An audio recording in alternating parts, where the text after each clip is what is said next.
indeed! It is out of here! 7:56. Bond stands alone.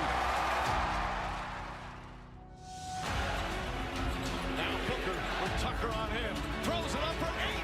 Shot blocked by Antetokounmpo. What a block from Giannis. 17 seconds from Game 7 or from championship number 6. Jordan, open. Chicago with the lead. Minute remaining. And they're putting Curry in the pick and roll, trying to get him on Irving. Irving and Curry, one-on-one. Irving puts it up. It's good. Kyrie Irving from downtown. We're sending it in, Jerome. That's for damn sure. Yes, we are. What's up, everybody, and welcome to the Taproom Sports Podcast. I am your host, Jordan. Stacks on stacks on stacks. Lads, joined as always with my man, Mr. Big Ballin' Ben Larson. What's going on tonight, Ben? Not too much, man. Enjoying this long holiday weekend. Got to shout out everybody. Thanks. Happy Memorial Day. Thanks for everybody who, put their lives on the line for us and unfortunately lost it. But, man, great weather out here in California. Got past those really fucking hot days and, man, loving life. How you doing? Oh, yeah, man. Weather out here was nice today in Vegas. It wasn't too hot, but it was windy, which fucking sucks. But nonetheless, a great weekend of sports, man. Ben, these last 2 weeks, I have had some of the worst beats of all time, all right? Like, literally, like, I'm telling you, dude, like, Justin Shree's cousin texted me last night, and he was like, bro, you have some of the worst luck I've ever seen in my life. Oh, yeah. And it's, some days it goes good, some days it goes bad, and you just got to ride it. You get those highs, you get those lows, and, You do. It'll come back. It'll come back. Yeah, no, like, I was saying, I was like, bro, some of the bounces that have not gone my way, like, it's just bad luck, dude. And at some point, those are gonna come back, and I'm gonna get those bounces, right? But I started today off, man. I had under 9 Giants and Reds. 2 runs heading into the 8th inning. Giants put up 6 in the 8th, and then the Reds come back, score 2 in the bottom of the 9th. Yep. End up losing the game 6-4. So at the 8th inning, it had an 88% chance of going under, and that game went over. And I was like, all right, here we go again, dude. This shit is just, it's just unreal at this point. Like, you just have to laugh at it, you know what I mean? Yep. But I bounced back, had a great day, so I'm happy about that. Hit my best bet, Milwaukee Brewers, -130. It's all over it. So, hopefully this is hopefully I'm going to go back on a heater. So I'm praying, Ben. I'm praying. Starting right now with this podcast. Well, not starting today, because I was positive today. So that's the start. But it started off bad with that under 9, and I was like, dude, this is not how it's gonna go, dude. This cannot happen. But we bounced back, dude. So let's hope. But man, what a great fucking weekend. The Charles Schwab Championship in PGA had a down to the wire, another playoff, dude. 2 weeks in a row we've had a playoff to determine the winner. Scotty Scheffler actually loses, but that man is unreal, dude. He's like one of the best golfers I've seen in a long ass time. We had Gervonta Davis fight last night against Rolly Romero. Huge knockout last night. Dude, one punch, one hitter quitter, dude. That was like the definition of it. Great fight. Obviously, we had NBA Game 7, ton of Major League Baseball. We have an NHL Game 7 tomorrow, which we're going to get into. So we have a lot to talk about tonight. A lot to talk about. And I got a nice beer I'm starting off with tonight. Yeah, you quickly showed me that one. I'm stoked to hear about it. I just saw the can on that. So, but we got to talk about what this podcast is, and we really wanted to focus on, talking sports and drinking beer, like we were just sitting at a bar or a brewery, and just shooting the shit while we talk sports, and that's what we want to bring to you. So each week we are going to review and drink 2 beers throughout the podcast, and kind of give you our sense of what we think, if it's good beer or bad beer. Sometimes we'll have throwaway beers. Sometimes we'll have those 5 out of 5s that are, you go out and buy as much as you can as quickly as you can, so you can you can make sure to savor that over and over again. But we really want you to kind of just get an understanding of the beer that we're drinking and get out there, try those local breweries. If you have any suggestions, send it over to us, and we will definitely do our best to try to get those beers on the podcast. Sure. But really just go out there and support, whether it's a brewery, bottle shop, anything. They all need our help right now. So yeah, we've got 2 beers. I'm starting off with a somewhat local beer for me, but I really do want to hear about your first beer. So go at it. Oh man, I got a good one on deck. Got a good one on deck, y'all. And I literally bought this because of the can. Derek Zealander. This is a New Zealand IPA, which is brewed with, or it's a hazy IPA brewed with New Zealand hops. Sorry. Was Nelson Savan in there? Negative, dude. New Zealand Cascade and Motueka hops. Oh, Motueka. Okay. Motueka, 7.2%. There we go. This is from what brewery? Did I say what brewery it was from? No, not yet. This is from Mason Ale Works. Okay. Out of San Diego. Down in Southern California. Yeah, so I saw the can. I was like, dude, I got to get that. You know, Derek Zoolander is one of my favorite movies of all time. So it's always an iffy one going off the can art, but Mason Ale Works. It's a good one to fall back on. So yeah, but I mean, like, dude, that's part of like the craft beer game is like if you have a great can, you got to buy it because of the can art. Sometimes it fucking sucks. Sometimes it's great. You know, you never know. Exactly.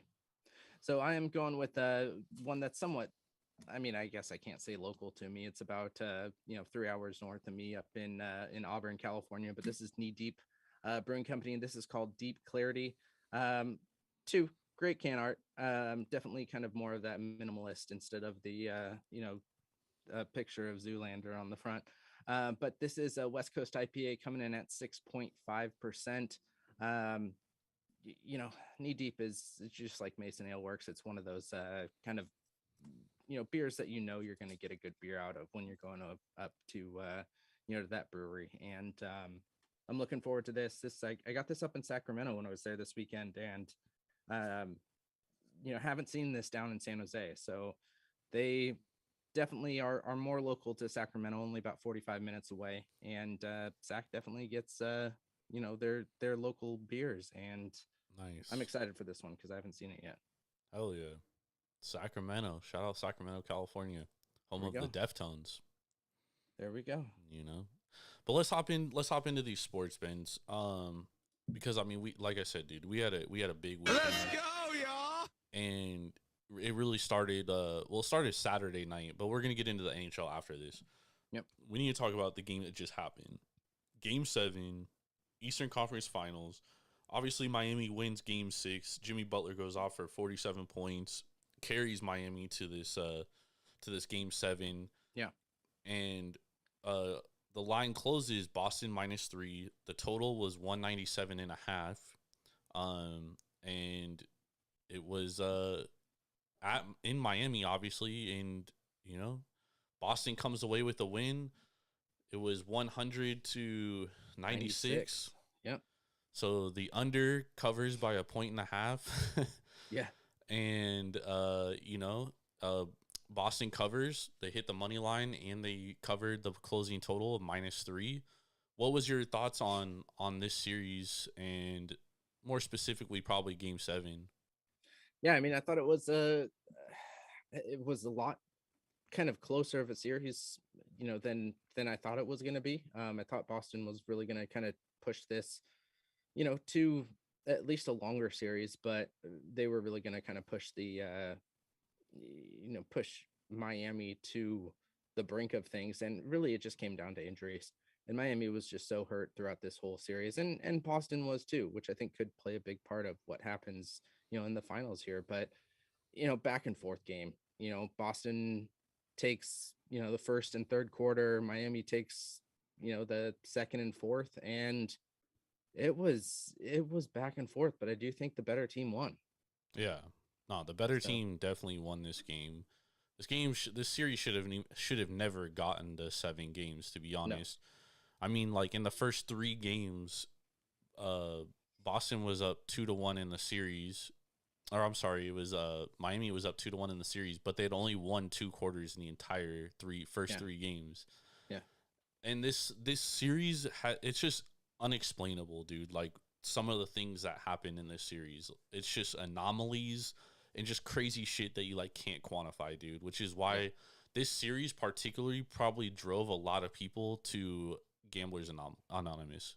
You know what I mean? Because bro, you just could never get a read on this series, dude. Like, it was all over the place. Boston was clearly the better team, which is why they were -3 closing tonight, and they warranted the favorite, right? They were -180 to open, or -220 to open the series. Like, they were heavy favorites, and they were, you know what I mean? They were the lesser seed. So, to me, this was really, I don't know, just, it was just crazy, bro. It was just unexplainable. I just can't explain this series. But the better team definitely won. If Miami won this series, Golden State would absolutely destroy them, dude. So absolutely. I'm glad from a basketball standpoint that we have a better final series. But it's like Boston's probably the best matchup for Golden State, Ben, as far from a basketball point of view. But it's like they just have these lapses, dude, where they just play like bad basketball, and it happened tonight in the final like 2 minutes, dude. Like the game was over, and then Miami got within 2 points. And it's like, how did we get here? Like, how did they get within 2 points? They were just down 13, dude, with like 3 minutes to go. Well, and they were up by 17 at one point, right? Yeah, they were up by 17. I mean, I don't want to throw any conspiracy theories out there, but in the second quarter, Miami had like 18 free throws in the quarter, and they hit like 14 of those shots, and they only scored like, I think, 20 points in the entire quarter. So second quarter, the 32 points Miami had. 32 points, and half of those were on free throws. Yeah. So it's like it kind of got them back into the game.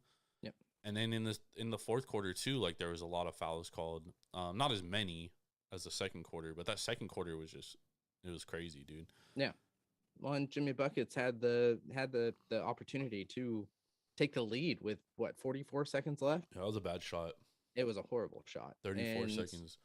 You've got that time. You've got to get something that's, a little bit more. Not even that. He should have just kept driving to the basket. He had Horford backing up. So he could have just attacked him, and there's no way Horford could take a charge there. So if you attack the basket, like 80% of the time, you're getting that foul call. So even if he doesn't make the bucket, he's getting to the free throw line. Yeah. He's guaranteed at least a chance to tie the game. Plus, there would have been extra seconds on the clock. Yeah. Well, and especially how he was playing tonight, and he was hitting those contested, I don't know, I guess you could call them layups. But the contested layups, the contested, shots down low were all going his favor. So why didn't he push that down? That just kind of baffles me there. With 44 seconds left, with time on the shot clock. Yeah. Why push it? I thought he should have pushed it. He shouldn't have pushed the 3. He should have pushed it to the rack, dude. Why push that I mean? 3-point shot? Yeah, it gives them the advantage in the score and, the momentum advantage. But at this point, with that much time left, you got to play smart basketball. And that was not smart. I mean, you could look at it 2 ways, dude. He did have a good look. It wasn't a bad look. But Jimmy Butler's not a good 3-point shooter. Yeah. Which is why, I would rather him just attack the basket there. But, I mean, it wasn't a bad look. So I understand, both sides to it. It was an off-balance shot. It was, but, I mean, NBA players practice that shit. Honestly, I feel like it's easier to shoot a 3 in transition than it is when it's not, you know what I mean? It was a good look. But Jimmy Butler's a 27% 3-point shooter, you know what I mean? Yeah. He's not a 3-point shooter. So for him, there's a reason why Horford was backing up, you know what I mean? Yeah. But I don't know. You can always second guess things. Hindsight's 2020, and when you're in the moment, things are a lot different. But man, dude, Boston's moving on. Miami, they gave a valiant effort, dude. They really did. I thought they were going to be cooked in 5 games. But everything I said about Miami ended up being true, dude. They just didn't have enough offense, and the games they lost, that was their issue. They only scored 80-something points in all those games. Just couldn't score enough. Yeah. So really looking forward to this final series. If Chris Middleton wasn't hurt, the Bucks would be here right now. But that's here nor there. Things happen. Cry me a river. That's all I'm gonna be thinking about all finals though, dude. Oh yeah, because Milwaukee would have they would have beat Miami in 5 games, dude. Fully healthy, would have been a wrap. Yeah. No, I'm 100% convinced, dude. 100%. And it's a little. Go ahead, Ben. I was just gonna move on to this finals preview. Yep. Because we've got the Warriors going up against the Celtics. We've got a very veteran Warrior team going up against a Celtics team who has not had a single game in finals experience here. 123-0. In finals game experience. And my question to you is, how much is that really going to play into the series? I don't necessarily think it'll be big within the whole series, but at least game one, that's going to be a huge aspect on whether Boston comes out flat because they're just excited to be there. Yeah. And the Warriors are going to see this as just another playoff game. Yeah, but I mean, like, we've seen in finals history where the underdog usually always ends up winning game one because, like, I always go back to the Lakers and Sixers when Allen Iverson took the Sixers to the finals in 2001. That was a series where the Lakers hadn't lost a single playoff game that entire playoffs, and they were heavy favorites against the Sixers. Sixers take game one, Lakers take the rest of the series. I think here's a little bit different because, I mean, you see just from the series prices how close it's going to be. Celtics right now, slight underdog, plus 140, but, I mean, this is a pretty close series, dude. That's what the market's saying. The market's saying this is going to be a close series. I 100% agree. And although Boston doesn't have finals experience, they have a ton of playoff experience, dude. Like, this was their 4th Eastern Conference Finals trip, or third or fourth in the last, like, 4 or 5 years. So, I mean, this is a team that's been there too, and they finally got over the hump. You know what I mean? I still think that the same logic applies to this series that I feel like applies to every NBA series, where I think Boston is the best defensive team, hands down. Warriors number 2. I don't know about that, but they're good defensively for sure. Throughout the season, they were number 2. Yeah, but I mean, playoffs are different, dude. True. Things change in the playoffs. Boston was the number 1 defense in the playoffs too, so they've done it in the regular season and the playoffs. And I think they pose a lot of issues against the Warriors to their strengths, whereas Boston is a great perimeter defensive team. Marcus Smart is going to be able to play defense against Steph Curry. Jason Tatum and Jaylen Brown are both great two-way wings, so they're going to give you offense and they're going to give you good defensive production. But on the flip side is, like, what kind of Andrew Wiggins and Klay Thompson and Steph Curry, for that matter, and Jordan Poole. Yeah. Like, these guys have been up and down all series. But one thing is for certain is I know what I'm going to get from Jason Tatum for he's basically had 1 stinker per series, but outside of that, he's fucking playing phenomenal basketball. And then I know what kind of defensive effort I'm getting from the Warriors night in, night out. Plus, the Warriors and the Celtics are very similar to the point where, like, they're not going to be able to play off the weak players. Yeah. So what I mean by that is that, Robert Williams can be played off the floor in some series because he's not really great offensively. But on the flip side, he's great defensively. And the same thing applies for Kayvon Looney, right? Mm-hmm. So I think these two teams mirror each other very well. I lean Boston here getting the plus 140 just because I think that that defense, dude. But at the same time, it's like Boston has these lapses, dude, where they just fucking play so dumb, dude. Like, Marcus Smart will just start firing shots, like, early in the shot clock. And that's what worries me, dude, is because if they fall into that, like, they can't afford to give Golden State games like they did Miami. Yeah.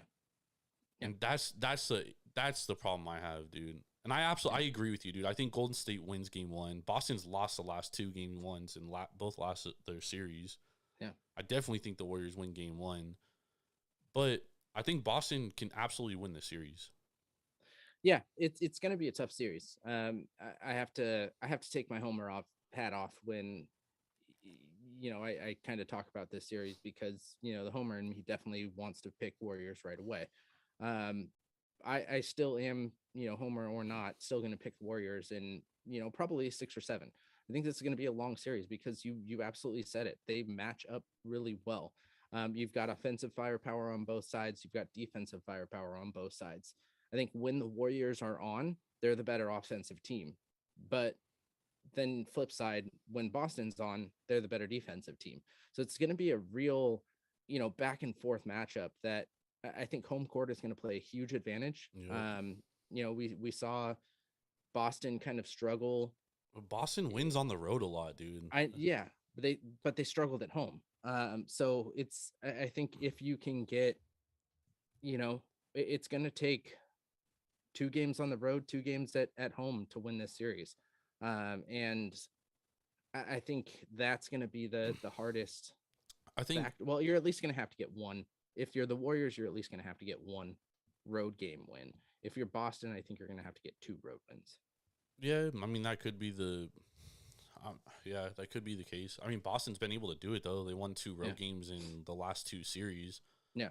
I think the one thing, though, is, like, when I look at the Celtics versus Heat series, and I tweeted this earlier, and the tweet kind of went a little viral, but, like, people have been... your own horn, yeah? Well, I mean, it could be a good or bad thing, depending on how you look at it, dude. You know what I mean? But a lot of people were saying, like, oh, Jimmy Butler played really well in this. Like, they were comparing Jimmy Butler to, like, what Kevin Durant and Giannis did against the Heat. And it's like, hold up. I mean, against the Celtics. It's like, hold up, dude. Pump the brakes, bro. Because the Celtics were playing Jimmy Butler straight up, one-on-one. Like, they weren't scheming towards him. Whereas, like, every time you saw Giannis and KD get the ball, they're getting double, triple teamed, right? Yeah. They were making Milwaukee's role players and the Nets role players beat them. Whereas against the Heat, it was more like, we're not going to double Jimmy. We're going to let everybody else, we're going to shut everybody else down. Jimmy can get 50, dude, but nobody else is getting anything. Yep. And in the games they won, they got production from other players, dude, right? Kyle Lowry in game 6, 18 points. The first game, Max Strus and Gabe Vincent combined for 25 points. Like, they got production. And outside of those games, it's a little of nothing. Yeah. Now, with the Warriors, they're obviously going to scheme towards Curry. Yeah. Probably. But I think that's the great thing about what the Celtics do is that they could play those guys more straight up. You know what I mean? Yeah, but I the thing with the Warriors, like in that sentiment, I think with the Warriors, you've got, more firepower than, Boston has seen in Miami, has seen in Milwaukee. Yeah, but it's a lot of Brooklyn. But it's a lot of up and down from all those guys, so. Yeah, but it's each of those players are going to have a big game. But they shut everybody down except for Jimmy Butler 3 games. Giannis is Giannis, so he's the best player in the world. Yeah, absolutely. But they didn't have anyone but Giannis to worry about. But I mean, you've got they fucking hella shut KD down, dude. You know what I mean? Like, they made KD look hella shit. It's true. Not good. It's very true. Giannis and Jimmy are really the only 2 guys that went off on him. Yeah. And Giannis was more of a team defensive scheme. Against Jimmy, they were kind of playing him straight up. The difference is Marcus Smart's their best wing defender, right? He's only 6'4", dude. Jimmy Butler's 6'7". So, like, Jimmy Butler's just shooting over him. It wasn't a ton he could do. Yeah. But, he's going to be able to play guards in this series. He's going to be able to guard Jordan Poole. He's going to be able to guard Steph Curry. He's going to be able to guard Klay Thompson. And then you have other guys like Jaylen Brown, great 2-way guard. He could D up on one of those guys. Jason Tatum, same thing, dude. And so that's why I think the series is very interesting. Plus, Grant Williams is an X factor. He's been playing phenomenal basketball, shooting over 40% from 3. And that could be a big game changer, you know what I mean, in this series. Because him and Draymond are kind of like the same kind of player in a way. But Draymond doesn't shoot. Draymond, for some reason, he doesn't like to shoot. No, I know. He'll hit the wide open 3, but he won't take it, which is interesting there. Yeah. It's going to be a great series, dude. It's going to be a great series. I think it's going to be a long series. Yeah. I think we're going to go 6 or 7. It's going 6 or 7 for sure. Yeah. I don't know who's going to win. I lean Celtics as the dog, But like you said, and I agree, I definitely think Golden State's winning the first game. So even if I do like Boston, I'm still gonna wait till after that first game to bet it because I'm gonna get way better odds. You know what I mean? Yeah. Is there a line out for the game yet? I just saw the series price. I don't think there's a. There is Golden State minus 3.5 right now. Okay. That's about right. Yeah. I think that's a fair line. I don't know who I'd take in that game, dude. Yeah. But I'm with you, dude. I like Golden State. I think they're gonna win the game. Warriors are gonna take that. I don't know if they'll cover, but they'll win. Yeah. I could see it being a 1-possession game. Yeah. Hopefully we get some better games because that fucking conference finals was trash, dude. Both series were fucking garbage for most part. The Celtics Heat gave us 2 good games at the end, but for the rest of the series, I saw some stat. Sorry, I don't mean to interrupt, Ben, but I saw a stat after Game 5, I think it was, and they were saying like in all the games there had already been 4 games played, and there had only been 6 lead changes in 4 games, dude. Yeah. I was like, dude, what the fuck? Now, what do you take about the Warriors getting 2 days of no practice and a full week between games? I mean, I definitely think it benefits them because Celtics are coming off 2 grueling series, but at the same time, like, all these teams are injured at this point. Like, they're all sore, they're all hurt. It's just a war of attrition, and that's Warriors. I feel like that's Warriors what have playoffs come announced down that to. We'll be getting oh my god, the Gary Payton Jr. and Yeah, but does Gary Payton Jr. help you in this series that much? I mean, defensively, yes. Who's he going to guard? Marcus Smart? I mean, that's beneficial to Boston, in my opinion. He ain't guarding Tatum. He ain't guarding Jaylen Brown. They're both fucking 6-7 inches taller than him, dude. I mean, but he's been even in that first series, he was up against guys 6-7 inches. Yeah, but who? But Will Barton? I mean, he took down. Will Barton ain't Jason Tatum or Jaylen Brown. That's true. Those 2 dudes are all stars, bro. They're all pro players. You know what I mean? That's true. So I mean, I don't know if Gary Payton Jr. really. He was great against Ja Morant, dude. Yeah. That's the kind of series he flourishes in. Here, I mean, he's going to guard Marcus Smart, okay. Like, Boston don't want Marcus Smart doing that much anyways. You know what I mean? That's true. Yeah. Except on defense. So, I don't know. And chemistry-wise, too. Like, he hasn't played in how many weeks? You know what I mean? Like, who knows? Yeah, 2 weeks, yeah. How it's going to be. But, I mean, more bodies, the better, I guess. Sure. Warriors just need consistency out of like 2 of those 4 guys throughout the series. Curry, Poole, Curry, Clay, Curry, Wiggins, Poole. Yeah. Combination of that, and they just need to play good defense soon. Yeah. Because obviously Wiggins going to be matching up on Tatum. Yeah. And I don't know who's going to guard Jaylen Brown. That could be a big thing too, Ben, is like the Warriors have a great perimeter defender in Wiggins, but that's the difference between Dallas and Boston. Is Boston has 2 great offensive wings in Brown and Tatum. Yeah, man, this series is gonna be a great series, bro. I cannot wait for this series. It's gonna be fun. Let's talk about this Game 7 tomorrow, Rangers and Hurricanes. So this series is a fucking comedy show because the Hurricanes have not won a road game since April 24th, which happened to be against the Rangers in the regular season, surprisingly enough. But the Hurricanes have not won a road game in these playoffs. They're going back home Game 7. But, dude, I kind of like the Rangers here, Ben, because I kind of do as well. They got some momentum coming. They've got some good momentum. Igor Shesterkin has been great. Right now, Rangers are dogs plus 130, over under 5.5.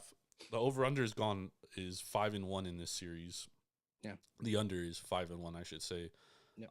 And it's juiced to the under. Obviously, minus 140 is what you're paying a premium to take the under right now. Yeah, and that's at 5.5, which is pretty low. Yep. And then the puck line is 1.5. Obviously, Rangers minus 205 catching the puck in the half, and then Canes plus 181 laying the 1.5. So Mark is telling you this is gonna be a close game either way. Yeah. And it should Yeah, be. and you're right. Looking at everything in this series, it leans New York, but at the same time, Carolina is so good at home, which is the the tough thing to get here. I mean, New York's got a better power play advantage, 29.7 to 12, better penalty kill, 81 to 76, better goals for, 3.23 to 2.69. Goals against leans towards Carolina. Face off leans towards Carolina. But at the end of the day, I'm taking a better power play, better penalty kill to win this game, because that's where I think you're going to get the changing goal. I don't think I'm going to bet on money line of this game, puck line of this game. I'm going to bet under. I think as we've seen throughout this whole series, we've only had one game go under. Sorry, two games go. No, they all went under except for one last game go under, except for this last one, 5-2. And I think we can kind of stick that this is going to be a very solid defensive game. Shooting around that 5-goal mark. And I mean, 5.5 is low, but the way that Shesterkin's been playing, the way that Ranta's been playing, like, these are two elite goalies, both at the, averaging 0.925. Shesterkin's a little bit better in save percentage at 926. Ranta's got a 924. So, I mean, you can't really. But Shesterkin is definitely the better goalie. I would put Shesterkin as the better goalie. Yeah. I'm going to take the better goalie in a game 7. Yeah. I don't care that they're on the road. I have a best bet on this game, so I don't want to give it away just yet. Yeah. But I have a best bet. I like the Rangers in this game. That's a foreshadow. After when game 6 happened, I was like, all right, a road team is going to win in this series. They have to at least once, dude. Yeah.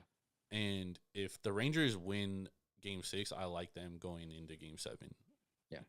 And especially the way they won, dude. Like, they dominated. Actually, they didn't really dominate that game until the second period, but then they, like, really dominated that game, got Ranta out of there. And then they're good, man, and that's a young team, dude. And you give them confidence like that, bro. Yeah, good defensive firepower. Zibanejad's been incredible this whole series. But that young line of theirs was their best line last game. Panarin and or not Panarin. What's his name? The fucking young kid. Panarin. Lafreniere. Okay. His line. Panarin was good too, but Lafreniere's line was like their best line in that whole game in game 6, dude. Yep.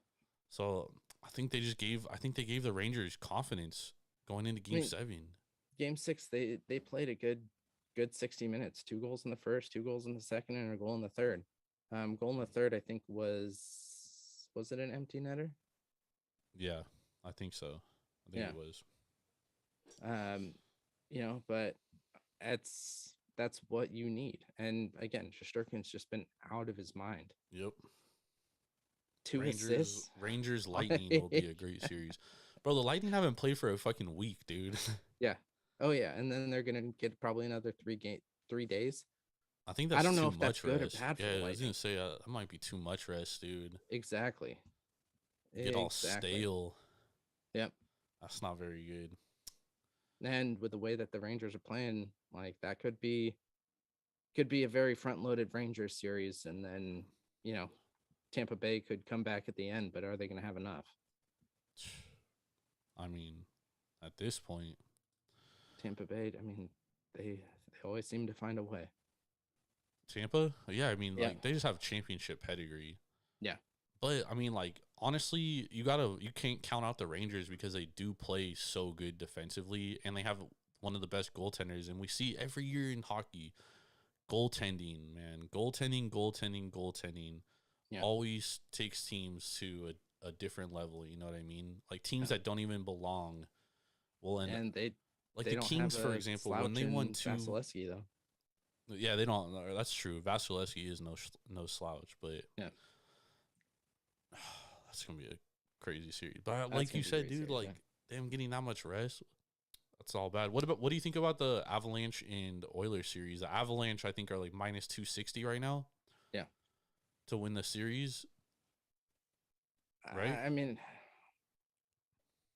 I like what the Oilers have done. I think that it's great that they got past that first round hump, but I don't think you can, start celebrating yet until you win that cup. And I don't think you can give McDavid, as good as he is, that much credit until they get to that bro, cup. he's having like a oh no, McDavid is one of the best hockey players I have ever seen. But you gotta have a championship ring, and he doesn't have that yet. He's getting it and this year.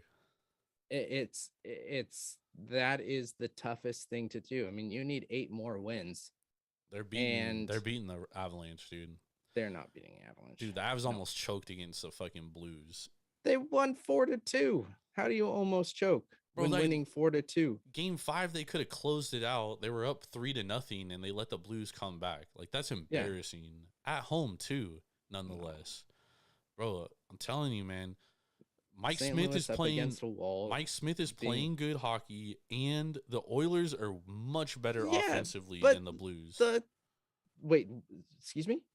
The Oilers are much better offensively than the Blues. Yeah, and the Avalanche are in like light years better than Calgary offensively. Yeah, but they're defensively, they're not. I don't know if I'd even say that. Their goaltending is definitely not on the level of Calgary or the Kings. I would not agree with that either. Colorado is an incredible hockey team. Yeah, they are, but they have their weaknesses. I mean, all teams have their weaknesses, but I would not put anything saying that their weakness is in goaltending. Darcy Kemper has been great. Absolutely great. Bro, he blew a 3-0 lead. And I mean, you look at all of these teams have lost with having leads. Not like 3-0. The Oilers haven't. The Oilers just come back from 3-0 deficits. They don't be getting 3-0 leads. I think your future. I think you're looking at this because you have a future bet, not looking at the level of play that the Colorado Avalanche have. They have young guys. They have incredible firepower. No, they are good, dude. I said they're the best team, but they have offensive defensemen. I'm not impressed with how they should have won that Blues series a lot. You had the Blues winning the series. No, not against Colorado. I had the Blues win the series against the Wild. Yeah, and then you came back. We'll go back in our. I didn't. I never had the Blues beating the Avalanche. Yes, you did. Having the Blues beating. I had them winning a game. You had them winning the series. No. Yes, because the Blues have been there before. The Blues had won. No, I said that I wouldn't count them out. No, you had the Blues winning the series, and no way, dude. Yes, the Avalanche are winning the Stanley Cup. I don't know. They've got 4 lines that are great. They have they have veterans, they have young rookies, they have offensive and defensive defensemen. But they don't have Connor McDavid. Give me the Oilers, baby. They have Nathan McKinnon. They have Kadri. They have Landeskog. They have Nathan McKinnon is not like Connor McDavid. None of those guys are. But you have. Hey, you want to hear a crazy thing though that I heard? I heard this come out of a human being's mouth, dude. They said that they would take Vasilevsky over Connor McDavid. They're dumb. Right, dude? That's the dumbest shit I ever heard in my life, dude. All right, let's take a quick break, and then we're gonna hop back in here. We got our top 5 MLB teams to talk about. We got some MLB news and drama to discuss. Definitely drama. And we have some best bets to give out. So stay tuned, stay locked with us. We will be right back.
All right, we're back. We're back. I still got some beer to drink to get to my next beer. Yeah, so Ben, too. oh, you Went do through that quick. Yeah. Damn. Well, we're going to talk about our beers anyways, because it's definitely not going to last this next segment. So yeah, no, it won't. Hold on. So should we do MLB, or you want to do your beer first? Yeah, let's do our beer first. So I have a beer that is a IPA. It's called Mosey's IPA, and this is coming from Goliath Brewing Company, and they are out of Decorah, Iowa. Not too many beers that I've seen, at least, coming out of Iowa. So this is an IPA. They use the Nelson Sauvin hops. They're using Mosaic hops, and they're talking about the different flavors that come out of each of these hops, which I'm really kind of glad that they put on here, because you're talking about with the Nelson Sauvin, you're going to get kiwi, grapefruit, and kind of that Sauvignon Blanc grape notes coming from those hops. And then you're going to get mango and pineapple from the Mosaic hop. So this beer to me is looking like it's going to be, really fruity. It smells incredibly fruity. It's definitely a thick, a thick IPA here. So definitely a hazy coming out, unfiltered. And it is coming in at, was the one thing I could not find of what my percentage is on here. And it's got to be on here, but I can't find it. So I'm going to look for it while you're talking about your beers, and then I'll mention it really quick before we get into baseball. All right. My second beer is called The End Is Near. This is from Black Plague Beer. And it's a collaboration with Resident Brewing Company. Black Plague is out of Oceanside, California, which is basically San Diego for those of you that aren't from California. But Black Plague has done a lot of great IPAs, especially like some of the best IPAs I've ever had have been from Black Plague. So I'm very much looking forward to this one because they don't ever disappoint. So I'm very excited to be drinking this one tonight. Nice. Mine is coming in at 6.3%, so pretty low for an IPA. 6.3%. This one's actually only 5.2. Oh, wow. Okay. It's a pale ale. Lower. It's not an IPA. It's a pale ale. Sorry. Still pretty low for a pale, too. Yeah. No, it's like should be a good drinkable beer. Yeah. But let's talk about some Major League Baseball, Ben. So we had some news drop on Friday between the Giants and Reds series. And no, it wasn't that the Giants suck and we're about to get swept by the Reds possibly. But, we had an incident go on before the first game where apparently Tommy Pham slaps Jock Peterson. When the news first came out, I'm not going to lie, dude. I did not know if I was like, nah, this is just bullshit, dude. Like, there's no way this is actually true. And then it ends up being true, video services. And then we hear it's about fantasy football, and I was like, okay, this absolutely cannot be true, dude. This is too comical at this point. Yep. And I'm just envisioning, like, what is happening, dude, over fantasy football. And then we see the GIF. And then we see the GIF. We see the everything, dude. So I'm gonna play a clip of Jock Peterson real quick. Yep. And talking about the situation. Then we're going to react to it. I'm going to get your thoughts on it. So let's play the clip real quick. This is courtesy of NBC Sports Bay Area, by the way. Tommy Pham suspension before the game. Just what's your reaction to that? Yeah, I saw that. And I know what he said, and either it's true. There was a lot of money involved in it. I did send a GIF in the group chat that was making fun of the Padres. In the group chat, there was also there was more than one Padre. There was maybe 4 or 5 that I'm kind of close with a couple of them, and it was supposed to be a friendly thing, just making fun of. They were playing bad and just talking back and forth, and I mean, he did not like that and responded. Jock, I don't know you well enough to make any jokes like this. And, so then I wrote back. I'm just trying to pull it up so it's exact. Was meant to be all fun and games. No hard feelings. Sorry if you took it that way. And then about 2 weeks later, after like week 4 or 5, he ended up leaving the league, and there's been no communication since. But like I said, it is true. I did send a GIF making fun of the Padres, and if I hurt anyone's feelings, I apologize for that. What was it, if you can share? It was like, I'll show you what it is. It was like 3 weightlifters lifting, and that's what it was.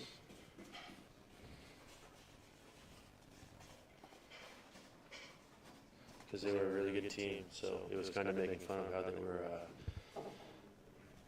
not playing well to make the playoffs with a very talented team. So, I mean, I was teammates with some of them, and yeah, it was supposed to be lighthearted, and I understand everyone takes jokes differently. So, like I said, I apologize for that, and looking to move past this and show up tomorrow with no distractions and try to help this team win the ballgame. Oh, What a joke, man. what's your thoughts on this? I mean, I just think Tommy Pham is so damn soft. Like to get that reaction out of a GIF that, and also good job, Jock Peterson, for pronouncing it correctly. But like to get that much of a reaction out of a GIF over like over fantasy football, like where there is trash talking left and right. I cannot believe that he would come up and slap a guy like that. And I thought it was a joke too when it first came out, but like, what are you doing? Yeah, no, I mean, when all right, so when everything first started like coming to light, I was like, damn, maybe like Jock pulled a fast one, and you know, because we've all been in those leagues where someone will drop a player for someone else to pick up in the middle of like when they're out of it, you know what I mean? Just so someone else doesn't win. I was like, maybe he pulls something like that. Dude's hella mad, especially if there's a lot of money involved. Yeah. But then we just hear it's like a GIF, and it's like, come on, man. Like it's just comedy, dude. It's just, and it's the just reason, friendly shit talking, friendly fire. from what I was reading, that the reason why he left the fantasy football league was because Jock, after put somebody on his injured list who wasn't, I guess, injured for a long term, and picked up another player. So he was manipulating the rules. But that's not legal. Manipulating. That's just legal. Playing smart on your fantasy football league. So I mean, it just sounds like Tommy Pham's got a short fuse, or he just doesn't like Jock Peterson. That could very well be it too. And this was when Jock was with Atlanta too. Like he wasn't even in the division.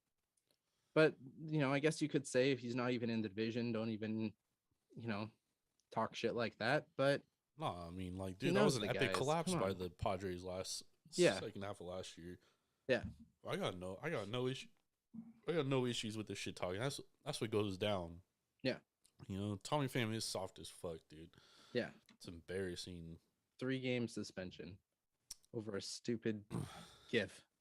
I mean, he shouldn't have even been suspended. That's stupid too. But yeah, I mean, you can't go out and slap somebody. Yeah, I said it was Will Smith too. Though, you can't go out and slap somebody over a joke. Yeah, give me a break. That's pretty bad. That is pretty bad.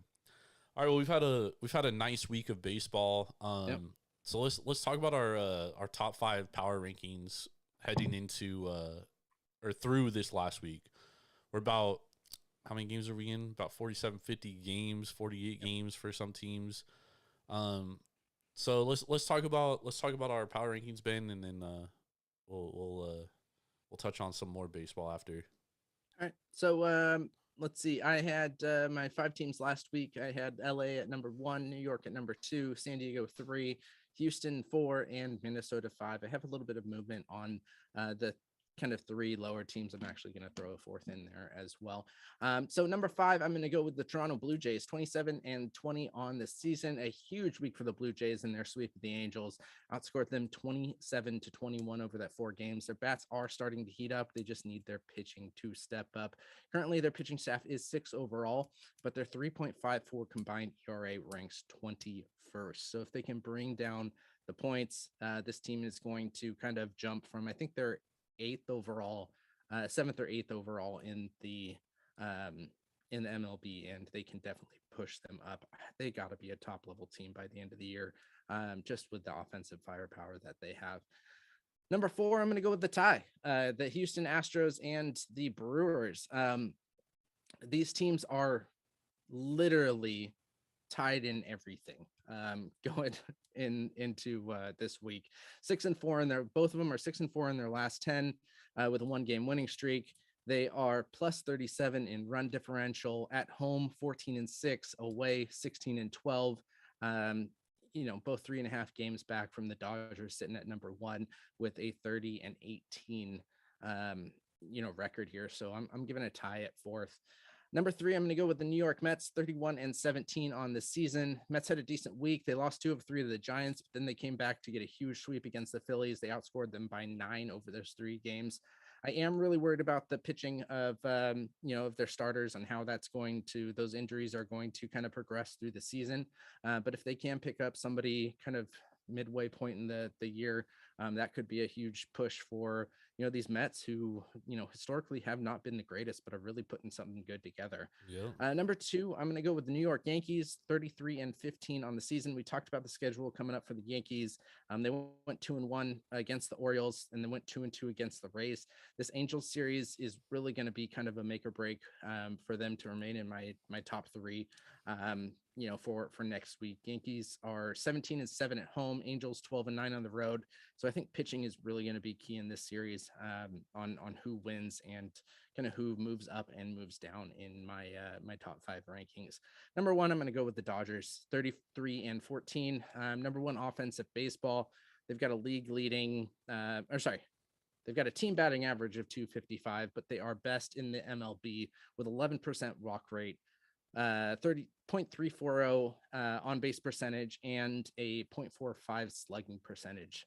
Number 3rd overall in pitching. They have had the easiest strength of schedule so far, and they've got the 15th easiest schedule remaining. So I don't think there's any way that this Dodgers team cannot stay number 1, barring a huge major injury, staying number 1 throughout the whole rest of the season. Yeah, depth in their organization is definitely their strong suit. So that's what we always thought about them. Yep. I'm surprised to see you put Toronto up there, though. That is a great week. Yeah, but the great Angels week. suck. Huge sweep, 7-3 over the last 10. The Angels, dude, that pitching was gonna regress to the means eventually, and it happened a lot sooner than I think a lot of people expected. But that's how it goes. So last week I had Dodgers number 1, Yankees number 2, Padres number 3, Astros number 4, Brewers number 5. I do have some movement this week. So I actually dropped the Astros out of the top 5 because they lost on the road in a series to the Mariners. They probably should have got swept. It was a 2-1 game they won today. So very close game. And I have the Rays creeping up towards the top 5. They split 2-2 against the Yankees. But the Rays, while they haven't been good offensively, really, their pitching staff is only getting healthier, and that's like the strength of their team. So I expect the Rays to be moving up here pretty soon. But at number 5, starting to build. Yep, I agree. Absolutely. Yep. But right now I got number 5. I have the Milwaukee Brewers still 30-18 on the year, top 5 in ERA. And they had a solid week, taking the series versus the Padres and then splitting on the road versus the Cardinals. The reason why I didn't drop them was because Hader was out for the whole Padres series. He had a personal reason he was out. Didn't join the club until the Cardinal series. And their bullpen was like really taxed in that Padres series, but they still like managed to scramble and like make it work. And they won the first game against the Cardinals, the first game and the last game against the Cardinals. So that does show some depth. I do think that losing Freddie Peralta might catch up to him. Apparently, Freddie Peralta could be out until August, so Yikes. that's something to look forward to. But Aaron Hauser is playing great. Eric Lauer is great. Corbin Burns, obviously, I mean, the guy had a perfect game through 6 innings today. Yep. An excellent game. So I love the Brewers pitching. As long as their offense is decent, I like them to stay in the top 5. Number 4, I'm still sticking with the Padres there, even though they lost a series to the Brewers. They bounced back against the Pirates. They didn't have a great offensive week, but like I said last week on Taproom, I said Petco, like, unders are hitting in Petco over 65% this year. So it's really a pitcher-friendly park. Number 3, I have the New York Mets. Oh, plus Tatis is coming back, man. And if they can continue this, plus you add Tatis, this could be a very dangerous team coming down in the summer, dude. Sorry, not to derail you here. Do we know when Tatis is coming back? Originally they said June. I have not looked. I don't know when in June, but I'm assuming they get in pre All-Star break. But Manny Machado is playing MVP level baseball. Yeah. Eric Hosmer has been great too. So if Tatis comes back and is the same, their pitching isn't going to regress too much because their pitching's been basically the same all year. Number 3, New York Mets, 31. They're actually 32-17 because they won tonight against the Phillies after I did this. But DeGrom and Scherzer injuries, like you said, they're starting to catch up to them a little bit. They dropped 2 of 3 against the Giants, and in the 2 of those 3 games, they did have, starters that normally wouldn't be starting for them. But they did bounce back, and they swept Philly. So, I mean, that's a huge series win, especially when you sweep one of your division rivals like that.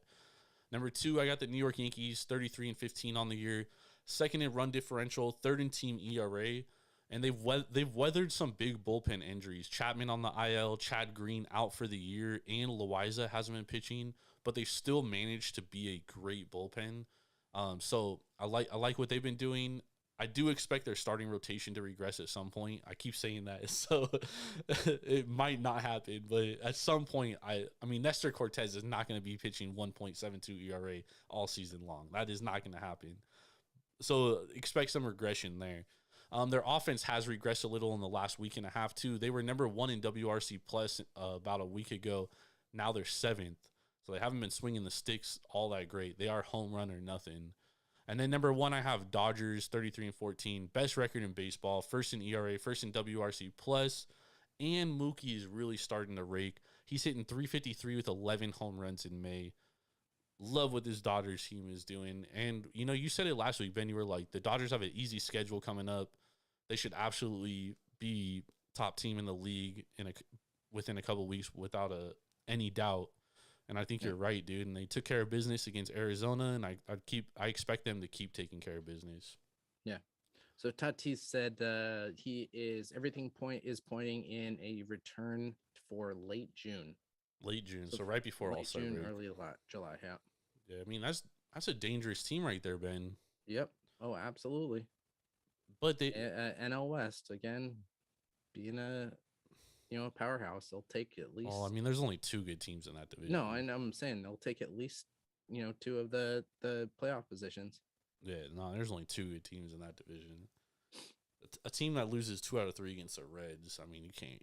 That's a joke. That's a joke. I mean, the Reds also beat the Yankees 2 out of 3? No, they haven't played the Yankees. The Reds are a dangerous team at home, though. I will say that. But do you want to sound off on your Giants here, Ben? I mean, what's going on with them, dude? It's just a lot of injuries, man. It's a lot of injuries, and it's you're asking players to not play their positions. I mean, you've got Ruff playing 4 positions right now, and that's not something that you should see. You've got, pitching has not been where we were even close to, last year, and that's, major, push down the ladder.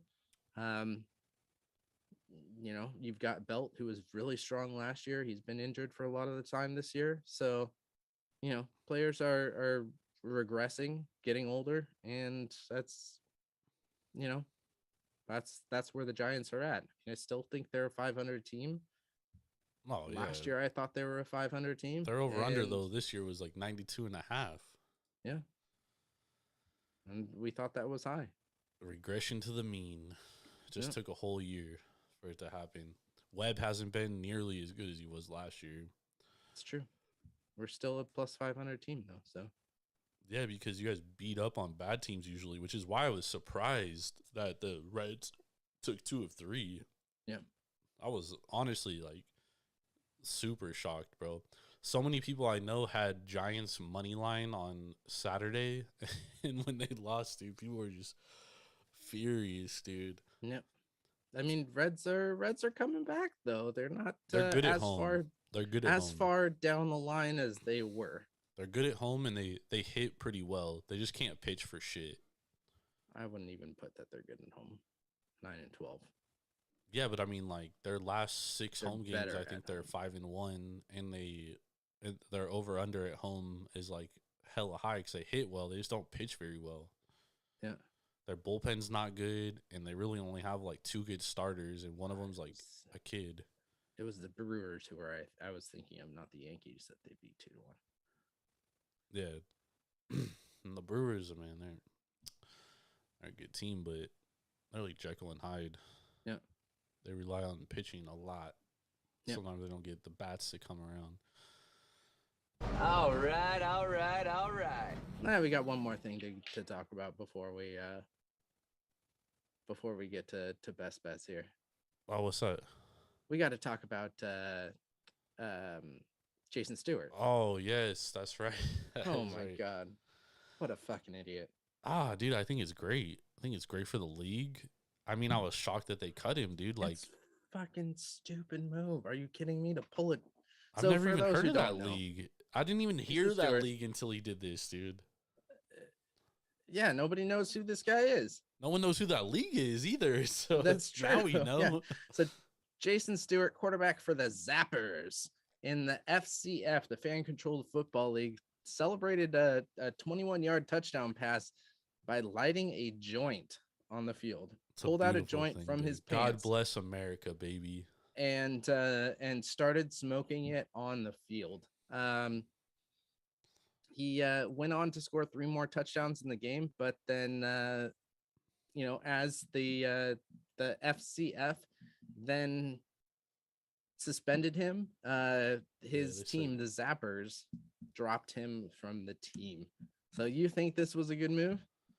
Well, I mean, dude, I think it only benefits the league. I mean, I'm a huge sports guy, dude. You know what I mean? Like, that's my life. And I've never heard of this league before until this guy pulled a joint out of his fucking sock.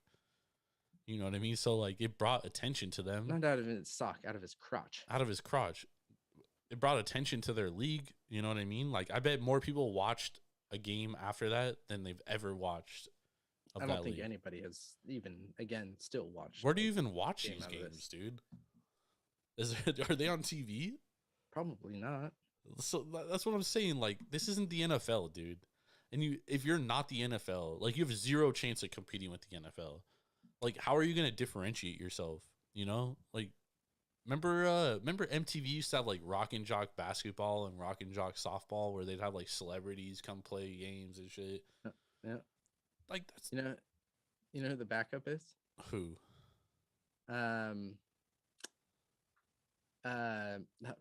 Johnny fucking Manziel is How the is backup Johnny Manziel QB. the backup?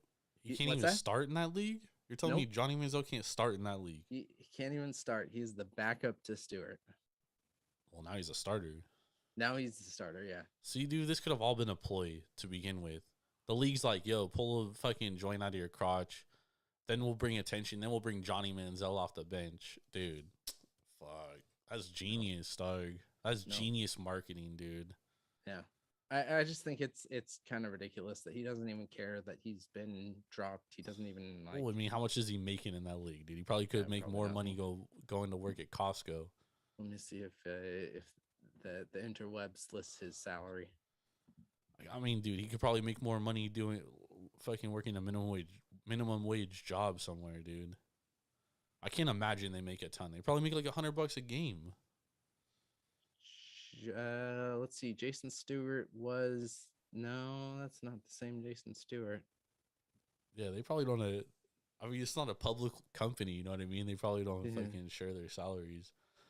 Search FFC salary Average salary, because I bet everybody makes the same. It's FCF, right? Fan control, yeah, FCF, fan controlled football. Average salary for fan controlled football. Let's take a guesstimate before you look it up. I'm gonna say they make $250 a game. That's my guess. 250 average. What is it? Higher. Really? Yep. 500. 400 to 750 a game. 400 to 750 a game. Yep. And how many games are there? FCFL makes a weekly minimum of 400 to 750. They have room and board and more. Boarding monthly salaries could sum 8. up to 1,600 to 3,000. See what I'm saying, bro? You could get more money working at McDonald's. Over the course of an entire season, a player can make up to 2,400 to 4,500. Jesus. That is one big pile of shit. Dude, that's the kind of talent you're getting out of that, by the way. Like, those are part-time workers, bro. Yeah. They work full-time jobs, and then they do that. Yeah. That's like semi-pro. Well, it's arena, right? I mean, I don't think it's the actual arena league. Because I've never heard of fan-controlled football. There's 4 teams: the Beasts, the Glacier Boys, the Wild Aces, and the Zappers. Marshawn Lynch, Mike Tyson, Miro, and Renee Montgomery own the Beasts. Glacier Boys are owned by Richard Sherman, Quavo, Destroying, and Aiden Ross. The fuck is Destroying, dude? I have no idea. Wild Aces are owned by Greg Miller, Austin Eckler, Jack Settleman, Rachel Lindsay, and Barbara Dunkelman.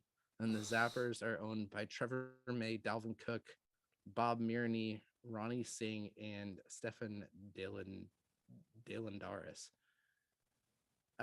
Destroying is Donald De La Haye Jr., also known as, he's a Costa Rican American YouTuber. Played college football for University of Central Florida.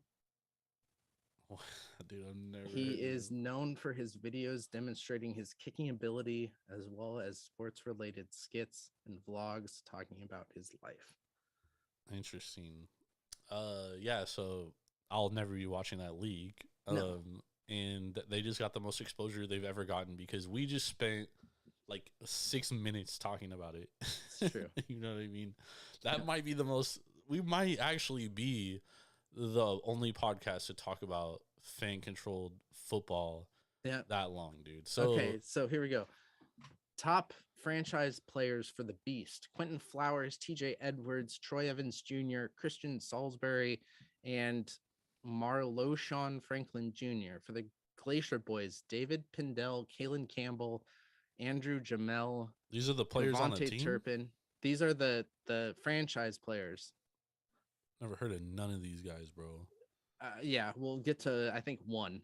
Wild Johnny Aces: Manziel. Jackson Erdman, Ladarius Galloway, Raphael Leonard, Richard Floyd, and Joseph Patu. The Zappers, the only person that we'll know. Actually, 2. Johnny Manziel, Logan Marchi, Josh Gordon. Okay, there we go. And then Travis Tavonen. So I'm guessing the Zappers win every game. What's that? The Zappers win every game. I'm sure. Yeah, Marquell Osborne. No, Beasts are 3-1. Wild Aces 2-2. Zappers 2-2. And Zappers must Glacier be having Boys dudes like 1-3. not even showing up then. Yeah. How many games has Josh Gordon played of 4? I have no idea. It doesn't say. Look at this, though. Points 4 in the 4 games, 132. 144 for the Wild Aces. So you're looking at 30 to 35 average points per game. Well, it's like arena style, No though, right? defense. Yeah, I think so. No defense. That's crazy. All bro. offense. Yeah. Is there a place to watch it? Is it on YouTube or something? Doesn't say. Interesting. All right. All right, well, let's get to our best bets of the night, Ben. Let's get some best bets out there for Monday May 30th. Happy Memorial Day weekend, by the way. Ben, what's your best bets of the day? All right, so we are going to start with we'll start with hockey. We're going to go Carolina, New York Rangers, and we are going to go the under 5.5. Both of these teams are really good defensively, so I think that's going to be playing a big role into this. Both goalies are playing out of their minds. You got Shesterkin and Ronta, as we talked about earlier, a .926 and a .924 save percentage. Both offenses do have some firepower, but the defense is really where things are going in this series. We talked about it. Only one of the games has gone over. It was the most recent, but all of these other have been, 3 to 4 goal games, and I think that's where things are going to kind of stay here. So even though the under is sitting at 5.5, I think we can definitely put our bet on the under here. The other game we're going to look at is the Washington Nationals and the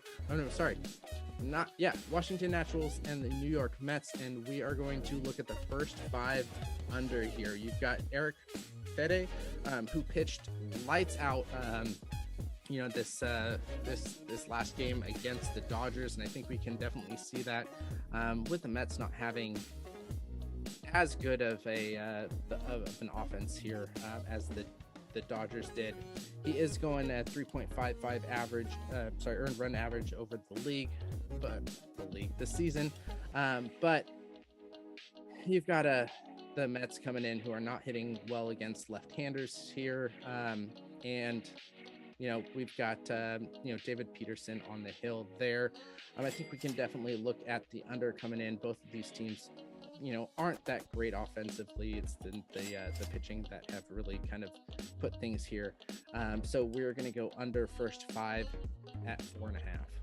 Who's pitching for the Nationals? Nationals is David Peterson, 2.16 ERA on the season. Is he a lefty or righty? He is a righty. Damn. Sorry, David Peterson is a lefty. Oh, it could be good for them. Washington against lefties batting 2. No, who's pitching for Washington? Fede. Oh, Fede? Yeah. Man, he stinks though. He blanked the Dodgers. That's a tough one, Ben. All right, I got 2 best bets. My first best bet, I'm going Houston Astros -1.5 on the run line against the Oakland A's. Framber Valdez is taking the mound for Houston, and he sports a 1.52 ERA on the road this season. He'll be opposing the Oakland A's and Paul Blackburn. The A's are atrocious offensively, especially against lefties this season. They're 19th in WRC plus and are 7th in K percentage versus left-handed pitchers. On the flip side, Paul Blackburn has been good this season, 1.7 ERA, but he has a 3.39 xFIP, so expect some regression, and Houston is 5th in WRC plus versus right-handed pitching. Blackburn also doesn't work deep into games. He's only gone 6 or more innings twice this season, and the A's have a 5.79 ERA as a bullpen in the last 2 weeks. The A's are also 4-20 against the spread at home this season. Give me the Astros on the run line.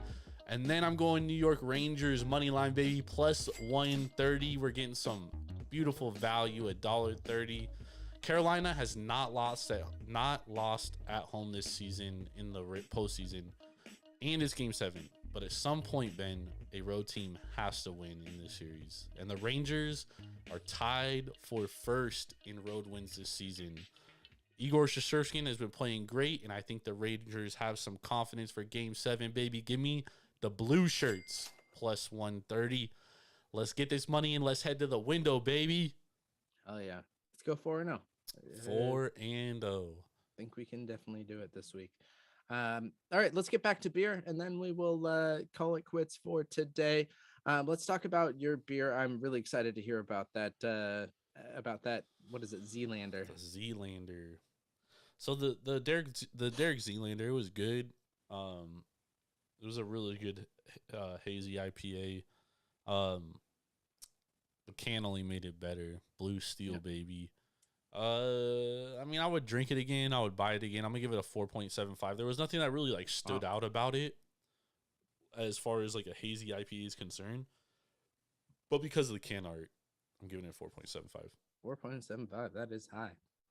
Well, yeah. If you throw Derek Zoolander on a can, I will give it at least a 4. It could be the shittiest beer in the world. I'm giving it a 4.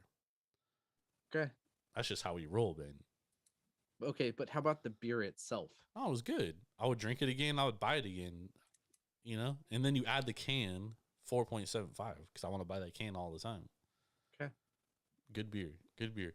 I mean, I didn't really differentiate the like New Zealander hops, you know what I mean? It is very earthy tasting, which I like, you know, that's what I like in an IPA, obviously. So that's why it like attracts my taste buds. But like I said, it's like it's not a IPA where it like differentiates itself from other great IPAs. You know what I mean? So it's like you gotta blow my mind on an IPA at this point. They're all the same for the most part. The end is near. Black Plague, Resident Brewing Company. This one is good. Love the smell of it. The aroma is beautiful. The taste is good. It's very crisp. It's light, so you can like drink it on a hot summer day. It is the perfect summer pale ale.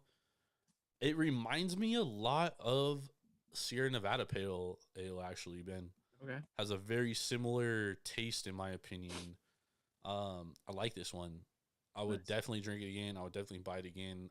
I'm also going to give it a 4.75 out of 5, but more for the taste than the can. There we go.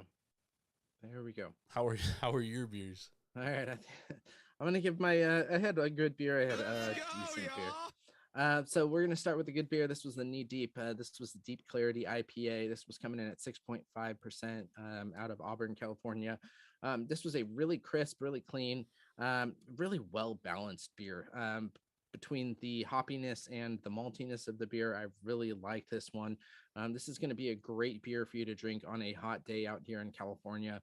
And this is something that I would go back to. I really want to try on tap when I go into the brewery itself. I'm going to give this one a 4.5 out of 5. Great aroma, great mouthfeel. Definitely was one that really kind of hit this out of the park. I've had better IPAs, so I can't give it anything really higher, but this is solid. This is definitely a solid beer. Anytime I go up to Sacramento or Auburn, I'm definitely going to be getting a 6-pack of this. The second beer, this was the the Toppling Goliath IPA called Mosey, Mozee. This was a 6.3%. And for a 6.3%, this was a very heavy beer. The level of yeast in this beer really was almost a turn off to me. It was one of those beers where it tastes like incredibly bready, and the thickness of it really makes you, full after a single beer, which is definitely not something that I really want out of an IPA. Yep.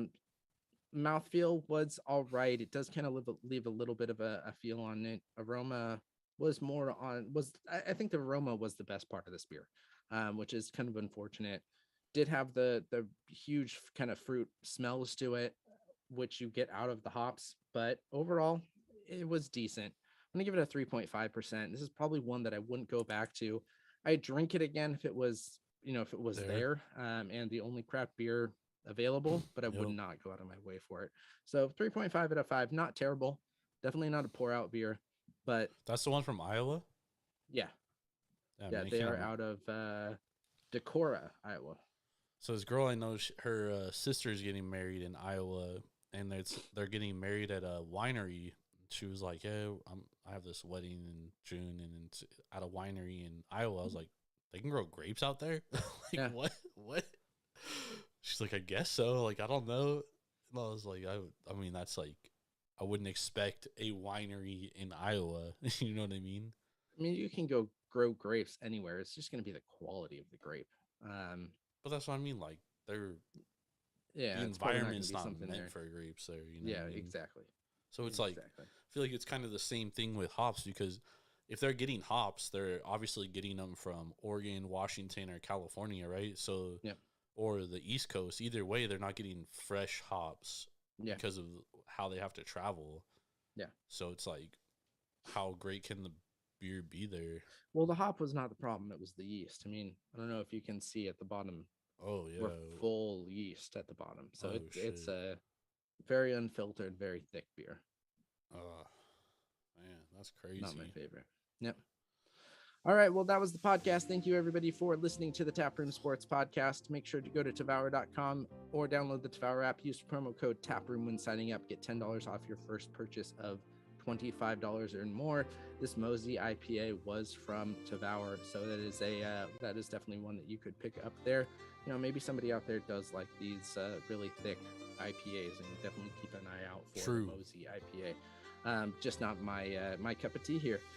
But make sure to check us out. We are on 4 times a week. Tomorrow is going to be Irvin and Steady Eddie joining Jordan. Stacks on stacks on stacks lats. I will be back for our Tuesday night showing, and our podcast will be dropping on Wednesday for that. And then we'll end out the week with Steady Eddie and Jordan coming in, dropping. That podcast will drop Thursday, going live Wednesday night. Make sure to check out taproomsportspodcast.com. You can get all of our podcast info. Make sure to go to Twitter, check out Jordan, which is Jordan Rules TSP, or you can check out the podcast, which is Taproom_sports. You can go to Instagram. We are at Taproom Sports Podcast. That's it. We will see you guys tomorrow night, maybe later in the week, but we are out of here. Yes, sir. Have a great Monday. Happy Memorial Day. Thank you to all the vets that have served. God bless America. America. Really only because we can gamble on sports, and that's awesome. So, cheers, everybody. Thank you. We'll see y'all later.